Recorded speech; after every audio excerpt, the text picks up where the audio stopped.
जी नमस्कार, मैं अजय वर्मा। आप देख रहे हैं न्यूज़ नशा। तो आइए चलते हैं बिहार में, जहां काफ़ी उथल-पुथल दिख रहा है पॉलिटिकली, और एक नया पॉलिटिकल पार्टी का भी जन्म हो गया है 2 दिन पहले 2 अक्टूबर को, जिसका नाम है जन स्वराज। ये जन स्वराज जो है, उसको लॉन्च किया है पीके ने, वो फ़िल्म वाले पीके नहीं, प्रशांत किशोर। तो पीके साहब ने इसको लॉन्च किया है, और एक थर्ड फोर्स के तौर पे उन्होंने बहुत सारे बयान दिए हैं। उन्होंने कहा शराब, ज़मीन और मीटर, स्मार्ट मीटर, ये 3 मुद्दे हैं जो कि बिहार के राजनीति में बहुत ही प्रमुख रोल अदा कर रहे हैं आज की तारीख में। दूसरी बात जो उन्होंने कही थी, 29 सितंबर या 28 सितंबर की बात थी। उन्होंने कहा था कि नीतीश जी की सरकार जो है वो 4 ब्यूरोक्रेट्स चला रहे हैं, in fact retired bureaucrats, 4 retired bureaucrats, उनकी जो बिहार की सरकार है ना, वो 4 रिटायर्ड ब्यूरोक्रेट्स, और उन्होंने शब्द दिया था कोट अनकोट सरकारी बाबू, रिटायर्ड सरकारी बाबू चला रहे हैं। पर हाल फिलहाल में लॉन्चिंग के साथ ही देखा गया कि जन स्वराज के जो राष्ट्रीय अध्यक्ष बनाए गए हैं मनोज भारती जी, वो रिटायर्ड ब्यूरोक्रेट हैं, यानी कि आईएफएस है, रिटायर्ड। हाल में सुने, अभी एक दिन पहले रिपोर्ट मैंने जन स्वराज की एक रिपोर्ट को पढ़ रहा था, उसमें एक रिटायर्ड आईपीएस हैज जॉइंड जन स्वराज, और काफ़ी तादाद में retired bureaucrats, IAS, IPS, IRS, IFS, ये लोग ज्वाइन कर रहे हैं। तो मेरा साकेत जी आपसे ये जानना होगा, हम जानना चाहेंगे अपने व्यूअर्स के लिए ऑफ कोर्स, कि ये एक थर्ड फोर्स के तौर पे जन स्वराज खड़ा हुआ है, उसकी कितनी महत्ता है और कितनी पहचान है लोगों के बीच, और इसका क्या मतलब है। क्योंकि आमतौर पे ये जो अपने प्रशांत किशोर जी हैं, पीके साहब, तो पीके साहब के बारे में ये कहा जा रहा है, जो इवन आरजेडी के कुछ नेताओं ने और आम जनता से जो मेरी बात हुई, कि वो अपनी पुरानी छवि को नहीं छोड़ पाए हैं अभी तक, और उसके कारण उनको थोड़ा सा घाटा भी हो रहा है। जैसे कि उनकी शुरुआत भारतीय जनता पार्टी के एनालिस्ट के तौर पे हुई थी, फिर वो उत्तर प्रदेश के मामले एनालिस्ट बन गए थे, समाजवादी और पार्टी और कांग्रेस के लिए उन्होंने पोल एनालिसिस का काम कॉन्ट्रैक्ट पे ले लिया था। उनके जाते ही यूपी में जगदम्बिका पाल और प्रीता बहुगुणा जैसे जो सशक्त कांग्रेस के नेता होते थे, उन्होंने बीजेपी ज्वाइन कर लिया। फिर उसके बाद ये चले गए वेस्ट बंगाल टीएमसी के पोल एनालिस्ट बनकर। उनके जाते ही इलेक्शंस के पहले मुकुल राय, अर्जुन सिंह और निशीत, इन्होंने कांग्रेस टीएमसी छोड़कर बीजेपी ज्वाइन कर लिया। तो इनके बारे में ये कहा जा रहा है कि ये बीजेपी के बी टीम है, और आमतौर पे ये जहां अपनी पार्टी या जहां एक्टिव होते हैं, वहां कहीं ना कहीं बीजेपी का फायदा हो जाता है, यानी कहा जाए जो लोग इनके विरोधी का कहना है कि दिला देते हैं। तो साकेत जी आप ही से जाने, ये जन स्वराज क्या बला है, क्या मामला है, क्या चीज है, और इसका कितना इंपॉर्टेंस है लोगों के बीच, इसकी पकड़ कितनी है, और क्या होगा आने वाले चुनाव में। क्या जन स्वराज 1 साल के अंदर वो स्थिति पकड़ लेगा जो कि बिहार दिल्ली में आपका था। जी साकेत जी। नमस्कार अजय जी। साकेत जी नमस्कार। आप ये आवाज बैक हो रहा है मेरा ही। आवाज नहीं मिली मेरी? आपकी आवाज तो मिल रही है, लेकिन हमारी आवाज आप तक सही आ रही है? हाँ एकदम आ रही है। आप एकदम इस पे विस्तार से चर्चा करें, आपकी आवाज आ रही है। चलिए, तो प्रशांत किशोर, जो कि पीके के नाम से पूरे देश में अब जाने लगे हैं, जब से वो 2014 में बीजेपी के सत्तारूढ़ करने के लिए रणनीतिकार के रूप में मुखर हुए थे, पूरे नरेंद्र मोदी जी को प्रधानमंत्री की गद्दी पर बैठाने में लोग कहते हैं कि प्रशांत किशोर की ही भूमिका है। उस समय से लेकर के 2 साल पहले तक कभी कांग्रेस, कभी टीएमसी, कभी नीतीश कुमार के लिए रणनीति बनाते रहे, और अब खुद एक नई पार्टी का जन्म दिया, जन स्वराज पार्टी। आप सबको पता होगा कि पिछले 2 साल से प्रशांत किशोर बिहार में पदयात्रा कर रहे। पदयात्रा जब उन्होंने शुरू किया सब जगह जाके कहते थे कि भाई हर पार्टियां जाति की राजनीति करती हैं, हम लोगों को जाति से ऊपर उठ करके राजनीति करने की जरूरत है। लालू यादव और उनके बेटे पर हमेशा प्रहार किया है प्रशांत किशोर ने कि नौवां फेल क्या करे। अभी कुछ दिनों पहले नौवां फेल कहते कहते वो नीतीश कुमार पर भी आक्रमण कर बैठे। उनका कहना था कि बिहार के मुख्यमंत्री नीतीश कुमार इंजीनियरिंग पास हैं तो क्या वो बहुत बुद्धिमान हो गए। तो नौवां फेल जो बुद्धिमान नहीं है, इंजीनियरिंग पास भी बुद्धिमान नहीं है, तो लोगों ने कहना शुरू किया कि क्या सारा बुद्धि का खान पीके के ही दिमाग में है। खैर 2 अक्टूबर को उन्होंने कहा था कि हम नई पार्टी का घोषणा करेंगे और उस समय उन्होंने यह भी कहा कि करोड़ों लोग शामिल होंगे नई पार्टी के गठन में। उनके ट्विटर अकाउंट पर भी ये आ रहा था कि करोड़ों लोग जन सुराज की स्थापना में सहभागी बनेंगे। तो उनके ट्विटर हैंडल पर हमने एक सवाल पूछा जिसका जवाब पार्टी बन गई 2 अक्टूबर को, लेकिन आज तक हमें प्राप्त नहीं हुआ। हमने यही पूछा था पीके से कि भाई हिंदुस्तान में, बिहार छोड़िए, पूरे हिंदुस्तान में कोई ऐसा मैदान है जहां 2 करोड़ लोग इकट्ठा हो सकते हैं। जवाब नहीं मिला, मिलना भी नहीं था, क्योंकि हर पॉलिटिकल पार्टी की तरह प्रशांत किशोर भी झूठ सच की बाजार लगाए हुए हैं। आपको याद होगा प्रशांत किशोर कहते रहे हैं ये 2 अक्टूबर के पार्टी के घोषणा के पहले, और 2 अक्टूबर को भी उन्होंने कहा कि हमारी पार्टी की सरकार बनेगी तो 1 घंटे में शराबबंदी खत्म कर देंगे। अब बताइए अजय जी, ये किसको मूर्ख बना रहे हैं? बिहार की भोली भाली जनता को या देश की जनता को जैसे अन्य राजनीतिज्ञ मूर्ख बना करके अपना उल्लू सीधा करते हैं, सत्ता में बैठ जाते हैं, वही काम प्रशांत किशोर करने जा रहे हैं। अरे जो बिहार में शराबबंदी बिहार विधानसभा से पारित होकर के हुआ, वह सरकार बनते ही 1 घंटे में कैसे खत्म हो जाएगा? सवाल तो महत्वपूर्ण यहाँ ये। आप विधानसभा की बैठक बुलाएंगे, उस बैठक में आप पारित कराएंगे। दूसरी चीज वो लगातार कहते रहे कि हमारी सरकार बनेगी तो हम राइट टू रिकॉल ले आएंगे। मतलब 2-2.5 साल के जो एमएलए हो जाएंगे, उनके क्षेत्र की जनता उनके काम का आकलन करेगी, और अगर जनता मानेगी कि नहीं हमारा प्रतिनिधि जो है वह सही काम नहीं कर रहा है, तो उसको वापस बुलाएगी।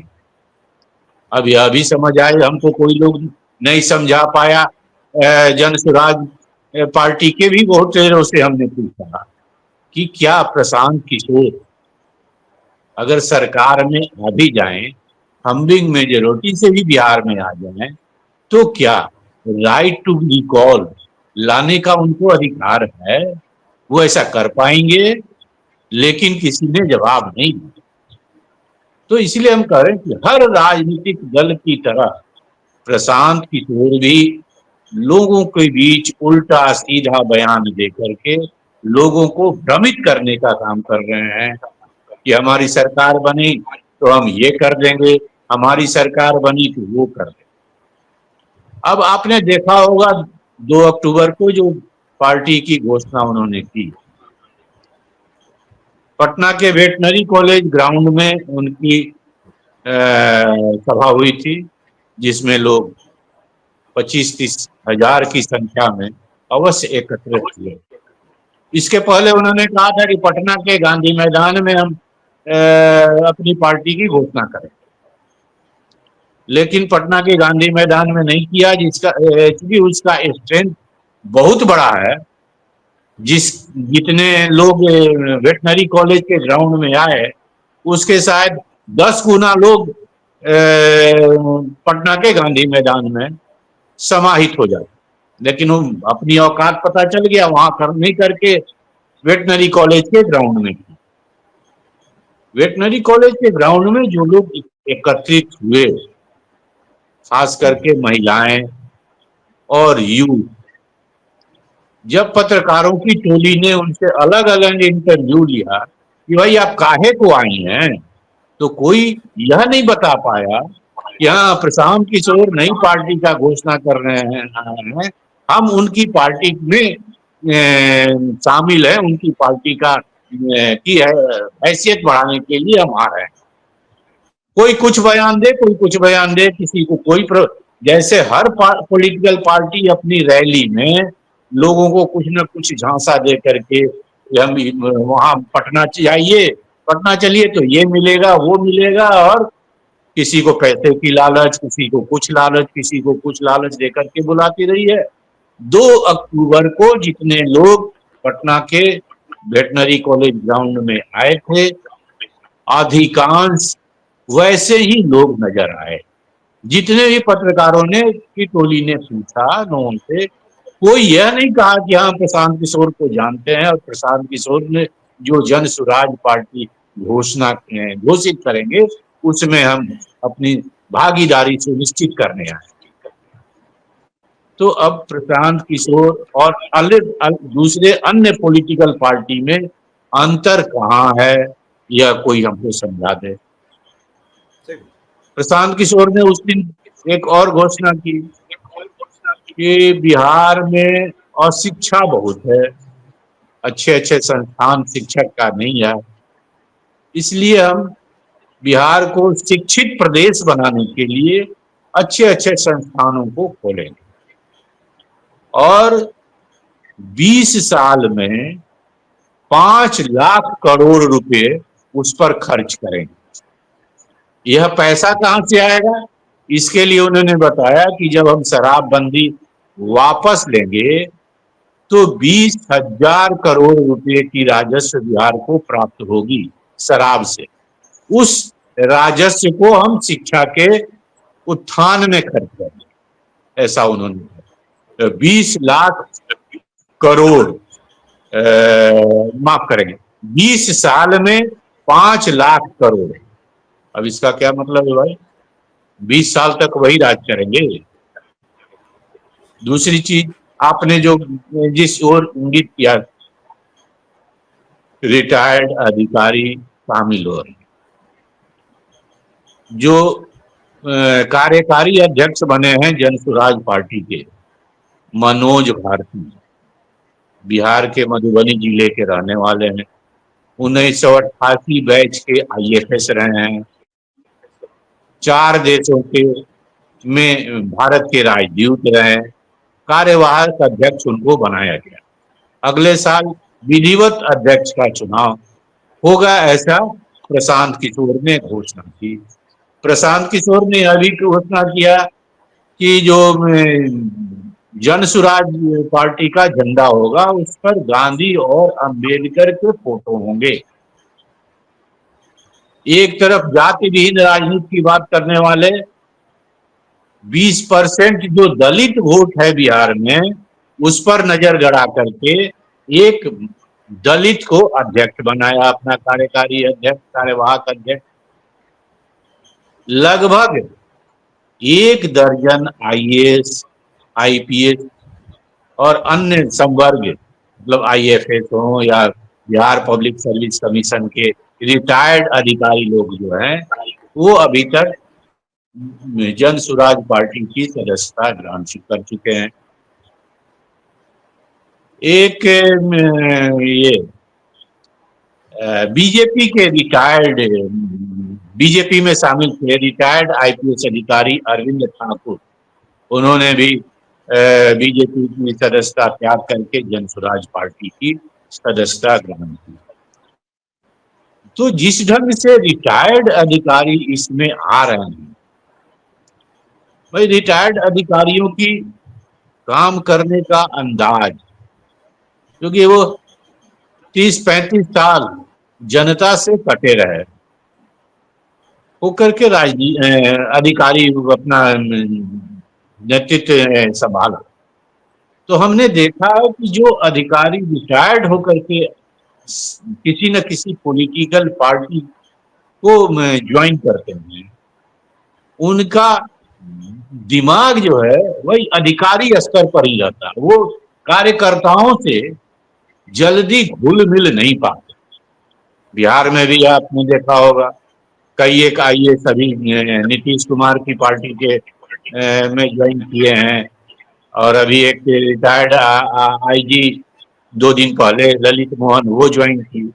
तो ये सारे के सारे, अब इसके पहले देखिए नीतीश कुमार के प्राइवेट सेक्रेटरी हुआ करते थे आरसीपी सिंह, जिसको नीतीश कुमार ने अपने पार्टी का कार्यकारी अध्यक्ष बनाया, वो मंत्री बने, लेकिन कार्यकर्ता से जुड़े नहीं हुए, जिसका नतीजा हुआ कि जब वो नीतीश कुमार ने उनको निकाला पार्टी से, तो नालंदा के रहने वाले हैं, जाकर के घर में बैठ गए। कार्यकर्ताओं के बदौलत राजनीति होती है। अधिकारी कार्यकर्ताओं से जुड़ नहीं पाते हैं अपने आप को, इसलिए वो सफल नहीं हो पाते हैं। आरसीपी उसका जीता जागता नमूना, केंद्रीय मंत्री भी बन गए आरजेडी कोटे से, लेकिन जनता से नहीं जुड़ पाए। तो ये मनोज भारती हो या अन्य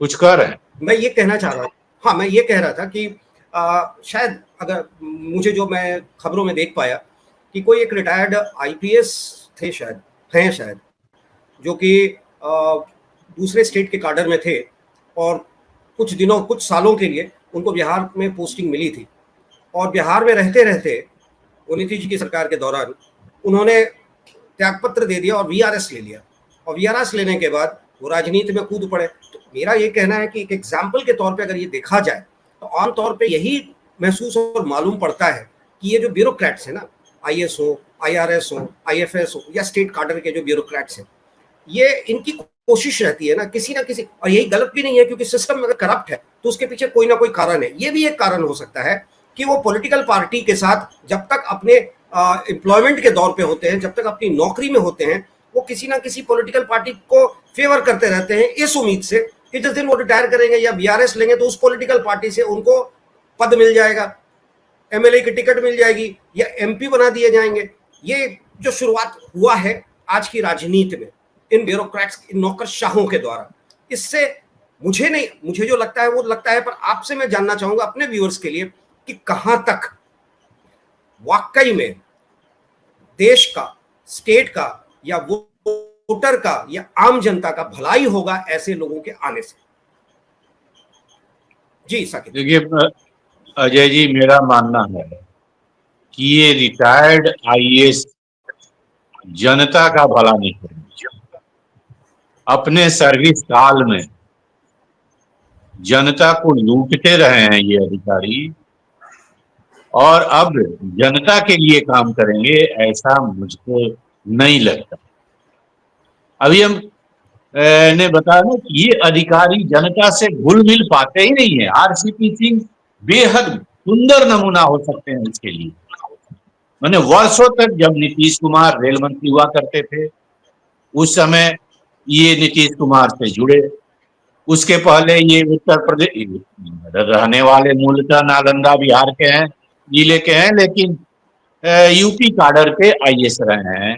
बेनी प्रसाद वर्मा जब मंत्री हुआ करते थे समाजवादी पार्टी के, उनके प्राइवेट सेक्रेटरी हुआ करते थे। फिर जब नीतीश कुमार केंद्र में मंत्री हुए तो एग्रीकल्चर मंत्री तो वहां गए, फिर रेल मंत्री के रूप में काम किया जब नीतीश कुमार, तो उनके साथ जुड़े रहे। नीतीश कुमार जब बिहार के मुख्यमंत्री बने तो उनको अपना बिहार बुला करके अपना प्रिंसिपल सेक्रेटरी बनाया, वीआरएस दिलवा करके फिर जो है पार्टी ज्वाइन कराया। केंद्र में मंत्री बने, पार्टी की बागडोर सौंपी, अध्यक्ष बनाया नीतीश कुमार ने, लेकिन जनता से नहीं जुड़ पाए। अगर जनता से जुड़े होते तो नालंदा में बैठ करके दिन नहीं काटते आरसीपी। उसी तरह अन्य जितने भी आईएएस आईपीएस ये किसी न किसी पार्टी में शामिल हो रहे हैं, या जन स्वराज पार्टी में तो दर्जनों की संख्या में शामिल लिया लोगों ने। लेकिन चूंकि जनता से ये नहीं, मेरा मानना है कि जनता से ये अधिकारी जुड़ते ही नहीं है, इस कारण ये भला नहीं कर पाएंगे जनता का और न अपनी पार्टी का। एक आध है उसमें अपवाद हो सकते हैं, जैसे अपवाद के रूप में हम बताएं, अभी हम कुछ दिनों पहले जमशेदपुर में थे, पटना में सिटी एसपी रहे डॉक्टर अजय कुमार। जब 1992 में जब पटना अपराध से चरमरा गया था, मतलब त्राही त्राही लोग कर रहे थे, उस समय डॉक्टर अजय कुमार को सिटी एसपी बनाया गया। उसके बाद जमशेदपुर में क्राइम चरम पर पहुंच गया। 7 बजे शाम के बाद लोग जमशेदपुर के शहर में नहीं निकलते थे। तो टाटा कंपनी के विशेष आग्रह पर लालू यादव ने, मुख्यमंत्री के रूप में उस समय लालू यादव मुख्यमंत्री थे, डॉक्टर अजय को जमशेदपुर एसपी बनाया। जमशेदपुर एसपी बनने के बाद जो अपराध में वहां सफलता मिली डॉक्टर अजय कुमार को, वह मतलब इतना आज भी लोग डॉक्टर अजय कुमार के कार्यकाल को पूछते हैं। उसके बाद डॉक्टर अजय कुमार ने आईपीएस से रिजाइन किया, फिर लोकसभा का चुनाव लड़ा, लोकसभा का चुनाव जीता। अभी वो हम जो बता आईएएस से वो आईपीएस थे, आईपीएस से उन्होंने बीआरएस लिया और टाटा ज्वाइन किया था। आपको ये बीच का जो पार्ट है ना, ये एकदम टाटा में ज्वाइन बीआरएस नहीं, वो रिजाइन किए और Tata company join, Telco company join किया। टेल्को के बाद वो पद पे टाटा ने उनको लिया था। और सुनने में आया था कि एक उस समय आपको भी याद होगा कि जमशेदपुर में एक डंप होता था, जो स्लैक डंप जिसको कहते थे, जो माफिया का बड़ा बड़ा डेन होता था। तो अजय कुमार ने, कहते हैं लोग, क्या सच है क्या नहीं, कि टाटाज को बहुत फेवर किया था उस डंप को हटाने में और माफिया को तोड़ने में, जिसके रिवॉर्ड में लोग कहते हैं। ये कितनी सच्चाई है मैं उस पर नहीं जाता, विद अ डिस्क्लेमर कि क्या है नहीं है वो तो कागज में होगा, सच्चाई क्या है वो सबको पता होगा। मैं जहां तक जानता हूं, जो मेरे तक खबर आई है उसके हिसाब से मैं कह रहा हूं कि टाटा ने उनको कॉर्पोरेट हेड का पोजीशन दिया था, कॉर्पोरेट कम्युनिकेशन में थे या टाउन प्लानिंग में बड़े उच्च पद पे लिए गए थे। उसके बाद वो बाबूलाल मरांडी के पार्टी में ज्वाइन किए थे, जिसमें फिर कांग्रेस में तो बहुत लेटर आए और वो कोशिश हर जगह किए थे। तो ऐसा एग्जाम्पल सामने है। नहीं, वही हम बता रहे थे, डॉक्टर अजय कुमार उपकृत नहीं हुए। ये अगर है सूचना तो हमको लगता है थोड़ा उसमें संशोधन की जरूरत है।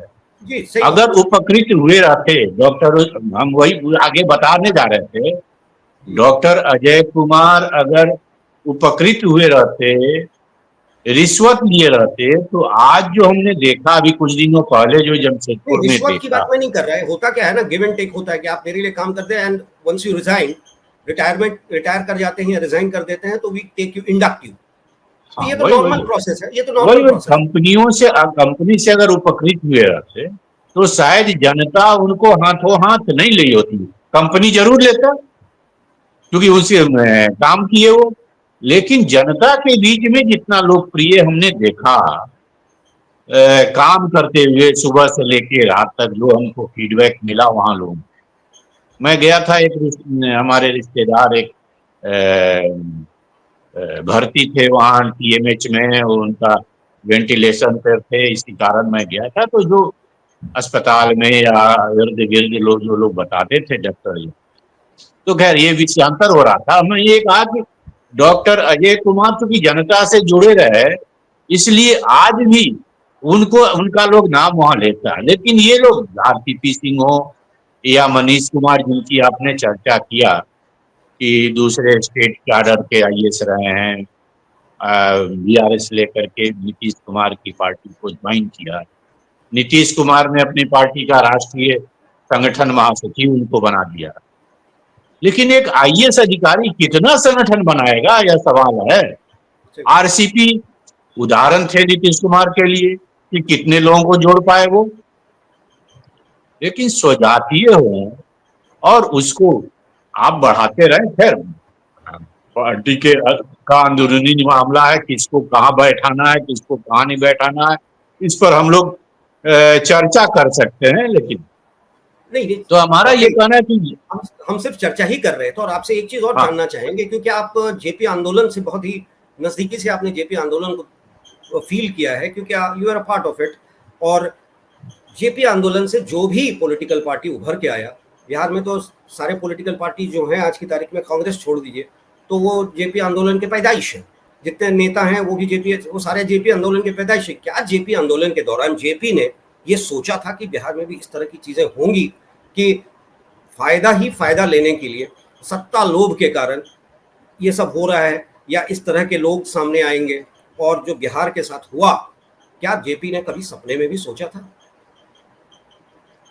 जेपी का सपना तो जेपी जब जिंदा थे तभी टूट गया था, और शायद इसी कारण जयप्रकाश जी हम लोगों के बीच से जल्दी चले भी। वो भीतर से बहुत टूट चुके थे। जो जनता पार्टी जब सत्ता में आई और उसके लोग जो आपस में ही झगड़ने लगे छोटी छोटी बातों पर, इस पर जयप्रकाश जी भीतर से टूट गए थे। उनका मनोबल जो था वो खत्म हो चुका था, और शायद इसी कारण बहुत जल्द हम लोगों को छोड़ करके वो चले गए। अब देखिए, जयप्रकाश आंदोलन के समय जयप्रकाश जी ने जाति विहीन समाज की बात की, जनेऊ तोड़ो अभियान चलाया था उन्होंने।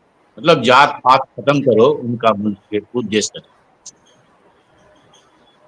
सैकड़ों हजारों लाखों युवा अपने अपने जनेऊ को त्याग दिए। आज जो भी, आज क्या 1990 से जो भी सत्तारूढ़ लोग हैं बिहार में, सब जेपी आंदोलन के प्रोडक्ट रहे हैं, नेता रहे। प्रोडक्ट भी छोड़ दीजिए, नेता रहे हैं। संचालन समिति जो छात्र युवा संघर्ष समिति थी, उसके मेंबर रहे। जनेऊ तोड़ो अभियान में बहुत जोर शोर से शामिल थे। लेकिन आज क्या कर रहे हैं? सारे के सारे लोग जाति की बात कर रहे हैं। जाति की कौन किस जाति में है और कैसे हमको उस जाति का वोट मिलेगा, भाई तमाम लोग कर रहे हैं। जैसे प्रशांत किशोर ने कहा ना शुरू में कि हम जाति विहीन राजनीति करेंगे, उसी समय हमने कहा था कि भाई 74 आंदोलन में जयप्रकाश जी ने जनेऊ तोड़ो अभियान चलाया, और उसी आंदोलन के प्रोडक्ट लोग जाति की बात करने लगे। तो आप कहां छोड़ पाइएगा? आप कैसे जाति की छोड़ दीजिएगा? यहाँ खुद 24 जनवरी को इस साल कर्पूरी जी की 100वीं वर्षगांठ मनाई गई। 24 जनवरी के एक दिन पहले 23 जनवरी को प्रशांत किशोर ने पटना में अपने जन सुराज अभियान के तहत एक सेमिनार किया था। बहुत सारे लोग इकट्ठा हुए संगोष्ठी में, और उन्होंने उसमें कहा कि कर्पूरी ठाकुर के जयंती के एक दिन पहले था कि हम जो विधानसभा में 33% दलितों को टिकट देंगे। तो हमने पूछा उनसे ट्विटर हैंडल पर उनके कि भाई आप तो जाति विहीन की बात कर रहे थे राजनीति, अब ये 33% राजनीति दलितों को हम टिकट देंगे, कहां से आ गए? तो कहने का तात्पर्य मेरा अजय जी कि ये हर पॉलिटिकल पार्टी के रंग ढंग में प्रशांत किशोर जी बहुत घुल मिल गए हैं। अब उसी ढंग से, पहले तो हम लोगों को भी, मेरे जैसे लोगों को लगता था कि प्रशांत किशोर कुछ करेंगे, लेकिन कुछ नहीं कर पाएंगे।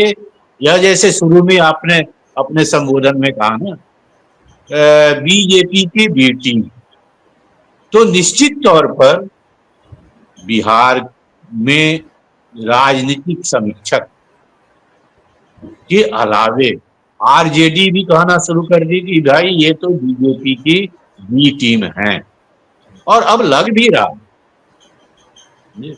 जिस ढंग से उनके वेटनरी कॉलेज ग्राउंड में लोग आए, किसी को कुछ अता पता नहीं। जैसे हर पॉलिटिकल पार्टी की रैली में लोग आते हैं, किस कारण रैली बुलाया गया है यह लोगों को नहीं पता होता है। उसी ढंग से जो लोग आए उनको पता नहीं है कि किस क्यों बुलाया गया, क्यों हम गए आए। तो हमारा तो मानना है कि ये कुछ कर नहीं पाएंगे। हाँ, दलित वोट जो है दलित माफ करेंगे, बीजेपी के लिए अन्य पॉलिटिकल पार्टी का कुछ वोट काट करके बीजेपी को फायदा पहुंचाएंगे। और इनकी नजर दलित वोट पर। बिहार में 2 लोग दलितों के बड़े नेता हैं, एक चिराग पासवान और एक जीतन राम मांझी। अब एक नए मनोज भारती को उभारा है प्रशांत किशोर ने। अब देखा जाए। चलिए जी, जी आप आपने जो इतने तरीके से और बड़े विस्तार से आपने बिहार की राजनीति और जन स्वराज के बारे में बताया, उसके लिए बहुत बहुत धन्यवाद। पर जाते जाते मैं ये कहते जाऊंगा कि देखते हैं आने वाले चुनाव के वक्त तक या चुनाव तक ये जन स्वराज जो एक सपना दिखाने की कोशिश कर रहा है, क्या वाकई में एक थर्ड फोर्स के रूप में उभरेगा या फिर आम जो बातें कही जा रही हैं एक बी टीम और वोट कटवा पार्टी बनकर सामने आता है। जी नमस्कार साकेत जी, फिर हम मिलेंगे नए नए मुद्दों के साथ। और आप हमसे जुड़े रहने के लिए सब्सक्राइब करें YouTube पर, फॉलो करें Twitter पर और लाइक करें Facebook पर। और ज्यादा जानकारी के लिए आपको टाइप करना होगा सिर्फ न्यूज़ नशा।